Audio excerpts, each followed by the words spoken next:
Alright, what's going on, you guys? Welcome to Real Madrid Hub again. I'm your host, Dr. Jota, and in this longer video, I would like to give to you all my take on what it seems to be the next project that Carlo Ancelotti is thinking for the midfield of Real Madrid.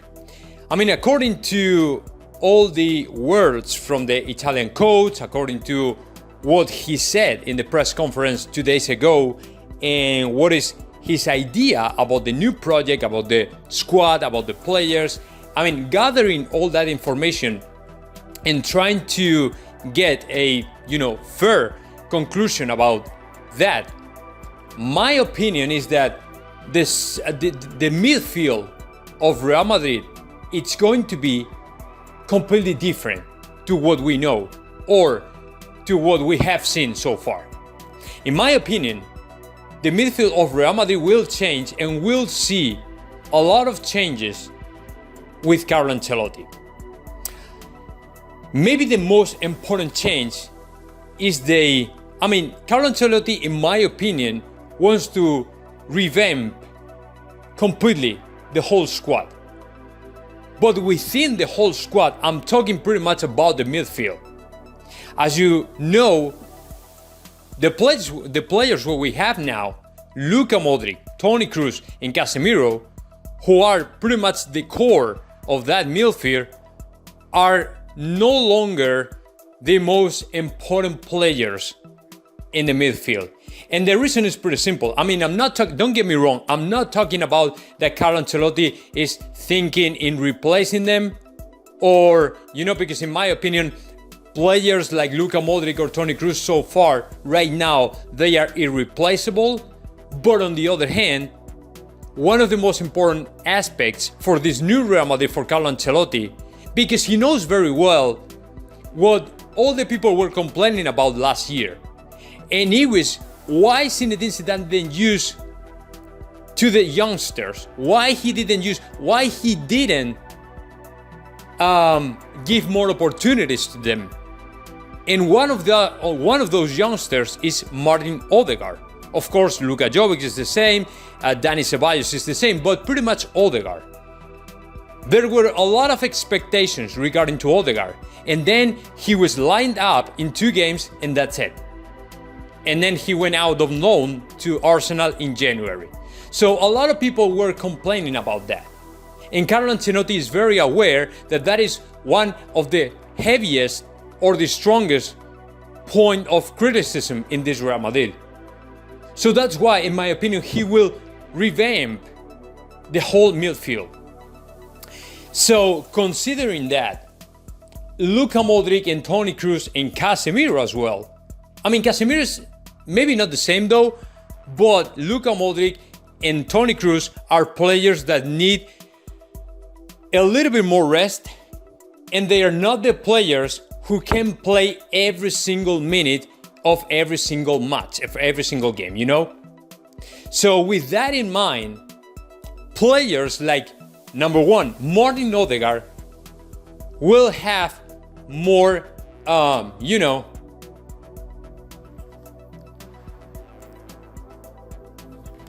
prominence, leadership than last year. And it's a good thing.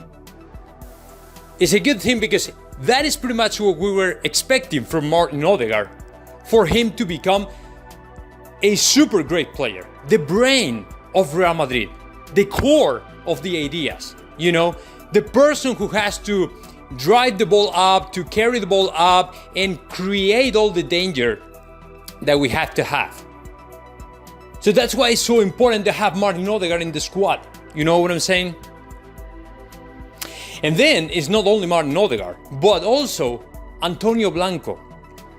Antonio Blanco is one of the most promising Real Madrid players that we have seen in the last season. He only played 4 games, but man, what a performances. This guy is nuts. I mean, this guy has a potential incredibly big to become one of the most successful players in the next 10 years. I mean, honestly though, I think that Casemiro still will be important for Ancelotti, so I don't think that Antonio Blanco will have the same importance than Martin Odegaard, but still will be an important player. Maybe starting from the bench, but with a little bit more relevance this year than last year. So you see what I'm saying? So that way we will have two players with the leadership that Real Madrid needs. But let me tell you what, we are still missing one player. I'm talking about the great, the one and only, Fede Valverde. This season might be his season. I mean, although he has been very important for Zinedine Zidane, let me tell you that this season he might replace eventually to Luka Modric. And just because he's a player, is a kind of midfielder box to box with a great, extraordinary physical condition, who can also defend the ball anytime we have to defend, and then protect the ball, and of course chase the players, the rival players, to take the ball away and all the stuff, and then go back and, drive up the ball, carry up the ball, so he can create as well a lot of danger in the rival area.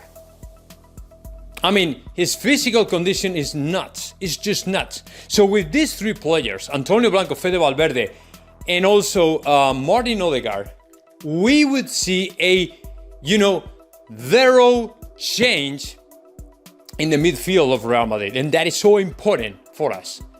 Of course, that way, for example, whether Ancelotti wants to use the 4-3-3 or the 4-3-2-1, we might see in the lineup, for example, Martin Odegaard playing in the back of Mbappe and also Karim Benzema, and then Fede Valverde and Antonio Blanco. Or maybe if he wants to use the 4-4-2 with four midfielders, then we could see the Casemiro, and then Fede Valverde, and then Martin Odegaard, and the one spot left for Modric or Toni Kroos. But the good news is that they don't have to play all the time. They can, alternate or rotate between that position, the only position left for the fourth midfielder. So that way, I think that it's going to be great. I think that the project of Carlo Ancelotti to revamp the midfield of Real Madrid will be so important, because, as you know, last season the midfield of Real Madrid was the place from we were creating all the danger and we were winning the games. And in my opinion, the midfielders were responsible for us to keep being competitive until the end of the season in La Liga and also in the Champions. So that way we have to keep insisting in the midfield for that to become one of the most important sides, lines, or parts of the squad in Real Madrid. So I'm so happy to hear that. I'm so happy if Martin Odegaard stays in Real Madrid. And of course, if Ancelotti wants to remodel completely this midfield in the way I said, in my opinion, it's got to be great. We have a great plan ahead, and we will have so many chances to keep being super competitive. So now let me know your thoughts about that. Just comment in the section below, and of course subscribe to my channel, Real Madrid Hub.